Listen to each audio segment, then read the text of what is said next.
Hi hello. വൈകുന്നേരം ചായയോട് കഴിക്കാനുള്ള special ഉണ്ടാക്കുന്ന തിരക്കിലാണ് കേട്ടോ. പെട്ടെന്ന് തട്ടിക്കൂട്ടാവുന്ന വിഭവങ്ങളാണല്ലോ മുട്ട കൊണ്ട് ഉണ്ടാക്കുന്നത്. അതിന് വേണ്ടിയിട്ടാണ് ഈ അരിഞ്ഞു പറക്കി വെച്ചേക്കുന്നത്. യൂട്യൂബിലൊക്കെ കണ്ടു താഴമ്പിച്ചൊരു വീഡിയോ ആണ്. ഇന്നങ്ങ് ഉണ്ടാക്കിയേക്കാമെന്ന് കരുതി. ഇതിനുവേണ്ടി ഞാൻ എടുത്തത് ഒരു പകുതി സവാളയും കുറച്ച് ക്യാരറ്റും കുരു കളഞ്ഞ ടൊമാറ്റോ ആണ്.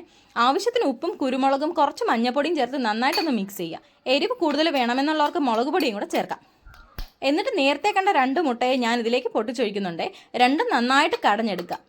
എന്നിട്ട് നമ്മൾ നേരെ അടുപ്പത്തേക്ക് ഒരു ഉണ്ണിയപ്പ ചട്ടി വെച്ചു കൊടുക്കുക. ചട്ടി ഒന്ന് ചൂടായതിന് ശേഷം കുറച്ച് എണ്ണ തൂക്കി കൊടുക്കുക.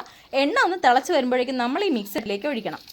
ഒരു ഭാഗം നന്നായിട്ട് വെന്ത് കഴിയുമ്പോഴേക്കും നമ്മൾ ഉണ്ണിയപ്പം മറിച്ചിടും പോലെ ഇതിനെ ഒന്ന് തിരിച്ചിട്ട് കൊടുക്കുക. ഇങ്ങനെ ഉണ്ടാക്കുന്നത് കൊണ്ട് തന്നെ ഞാനിതിനിട്ടേക്കുന്ന പേര് മുട്ടയപ്പം എന്നാണ് കേട്ടോ. സംഭവം ഒന്ന് വെന്ത് കഴിയുമ്പോഴേക്കും നേരെ പ്ലേറ്റിലേക്ക് മാറ്റുക.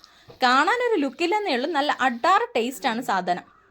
പ്ലേറ്റ് കാലിയാവുന്ന വഴി അറിയില്ല. ചൂടോടെ കഴിക്കരുത്, വാ പൊള്ളിപ്പോ. അപ്പോൾ അടുത്ത വീഡിയോയിൽ കാണാം. Tata bye bye, see U.